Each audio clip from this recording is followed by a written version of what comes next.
हर एक व्यक्ति पर रेकी हीलिंग का असर अलग अलग होता है या कई बातों पर डिपेंड करता है। यह सवाल ही नहीं होना चाहिए कि रेकी से बदलाव कब नजर आता है।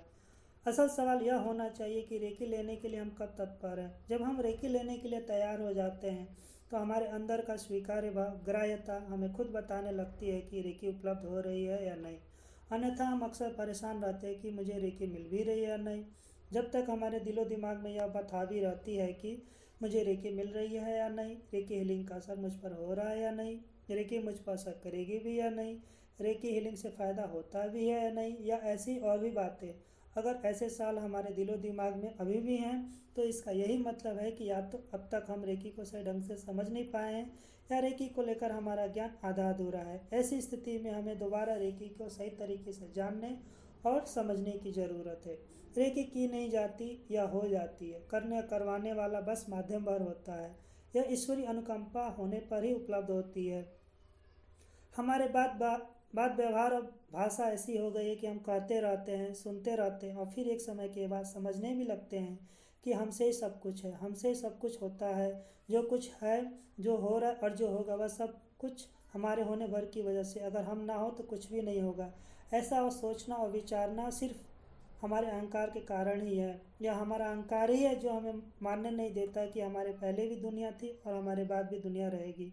किसी इलेक्ट्रिक वायर में इलेक्ट्रिसिटी पास हो रही है या नहीं, इसको जानने का क्या यही एकमात्र तरीका हो सकता है कि हम वायर को अपने हाथ में रख कर देखें कि उसमें इलेक्ट्रिसिटी पास हो रही है या नहीं। यह केवल एक तरीका है, लेकिन यही केवल एक तरीका नहीं हो सकता। वैसे भी वो तरीका जो प्राणघातक और नुकसानदायक हो वह कतई स्वीकार्य नहीं हो सकता। लेकिन यह भी तरीका सही नहीं है कि हमने बल्ब को स्विच ऑन किया और लाइट नहीं ऑन हुई तो इसका यह मतलब ही नहीं हो सकता कि लाइट है ही नहीं, इलेक्ट्रिसिटी पास ही नहीं हो रही है उस इलेक्ट्रिक वायर में। मुमकिन है कोई और वजह हो, किसी अन्य कारण से इलेक्ट्रिसिटी पास नहीं हो रही हो। इसको पूरी कारण को जानने के बाद ही स्पष्ट रूप से कहा जा सकता है कि इलेक्ट्रिक वायर में इलेक्ट्रिसिटी पास न होने की वजह क्या है और क्या नहीं। अस्तु, इन बातों को ध्यान में रखें और कुछ और बातों पर भी गौर फरमाएं तो हम जान सकते हैं कि किसी को रेकी उपलब्ध हुई है या नहीं। या सामान्य लहजे में कहें तो किसी ने किसी को रेकी दी है या ली है, या रेकी की या करवाई है, तो रेकी का असर उस व्यक्ति विशेष पर हो रहा है या नहीं। तो आइए जानते हैं कुछ ऐसे खास सिग्नल्स के बारे में जिसके जरिए जाना जा सकता है कि किसी को रेकी उपलब्ध हुई है या नहीं। पहला सिग्नल है रेकी हीलिंग के बाद आपका अच्छा महसूस होना। अगर आपकी रेकी हीलिंग हुई है और उसके बाद आप अच्छा महसूस कर रहे हैं, आप सहज और सजग महसूस कर रहे हैं, आपको शांत और गहरी नींद आ रही है, आपके मन की कोई डर या घबराहट दूर होने लगी है, आपको आपके साध्य आराध्य के दर्शन हो रहे हैं, आपको अपनों की याद आ रही है, या ऐसे ही कुछ और सिग्नल मिले तो यह स्पष्ट इशारा है, स्पष्ट सिग्नल है कि आपको रेकी हीलिंग हो रही है, आपको रेकी उपलब्ध हुई है, आपकी रेकी हीलिंग सही दिशा में जा रही है, सही दिशा में हो रही है। दूसरा सिग्नल है रेकी हीलिंग के बाद आपकी परेशानी बढ़ गई है। अगर रेकी हीलिंग के बाद आपकी शारीरिक या मानसिक परेशानी बढ़ गई, आप जिस चीज़ के लिए, जिस काम के लिए आप रेकी करवा रहे हैं, मुमकिन है वही परेशानी आपकी और बढ़ जाए। आप यहाँ कह सकते हैं रेकी हीलिंग के बाद परेशानी कम होने की बजाय बढ़ रही है, तो यह किस तरह की रेकी हीलिंग हुई। लेकिन यह सच है, अब तक कई हजार मामलों में की गई रेकी हीलिंग का मेरा अनुभव कहता है कि रेकी हीलिंग के बाद अक्सर परेशानी बढ़ जाती है। या मेरा ही नहीं, और भी बहुत से रेकी मास्टर हीलर के अनुभव इसकी गवाही देते हैं। इसका क्या कारण है, इसके बारे में आगे आने वाले वीडियो में डिटेल से जानने की कोशिश करते हैं। अब बढ़ते हैं अगले सिग्नल पर। तीसरा सिग्नल है रेकी हीलिंग के बाद आपकी किसी परेशानी का समाधान होना। जब आपकी रेकी हीलिंग होती है तो आपकी परेशानी बढ़ने लगती है, तो दूसरी ओर आपकी बार बार और रेगुलर रेकी हीलिंग से आप शांत और सहज भी महसूस करने लगते हैं, जैसा कि आप पहले सिग्नल में जान चुके हैं।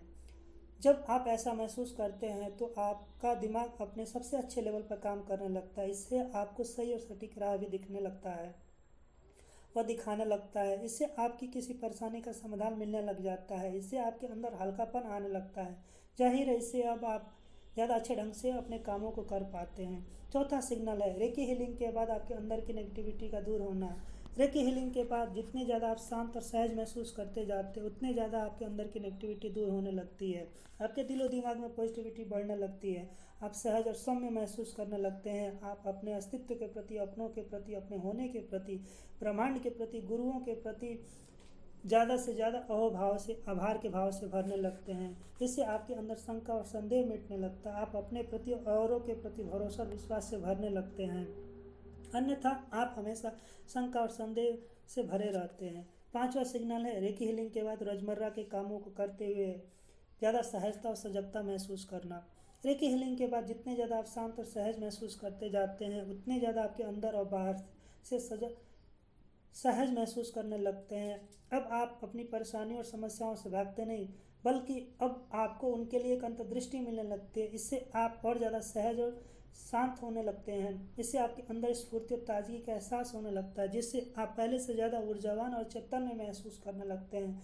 इससे आपके अंदर के विकार, नकारात्मक विचारों के प्रति ज़्यादा सहज होने लगते हैं, जिससे वैसा होने के चांसेस घटने लगते हैं। अब आपको फोकस बढ़ने लगता है, इससे आपके सफल होने के चांसेस भी बढ़ने लग जाते हैं।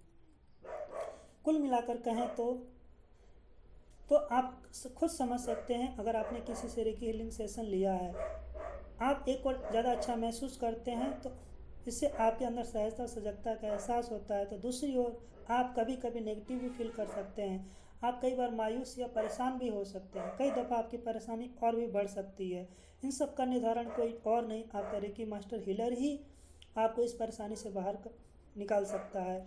आपको इस पर भरोसा करना होगा, तभी वह भी आप पर भरोसा कर पाएगा। जब हम किसी पर भरोसा नहीं करेंगे, तब हम पर कोई भरोसा कोई क्यों करेगा।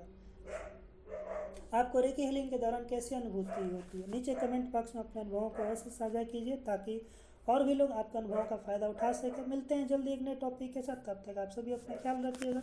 ईश्वरीय अनुकंपा आप सभी पर सदैव बनी रहे। धन्यवाद।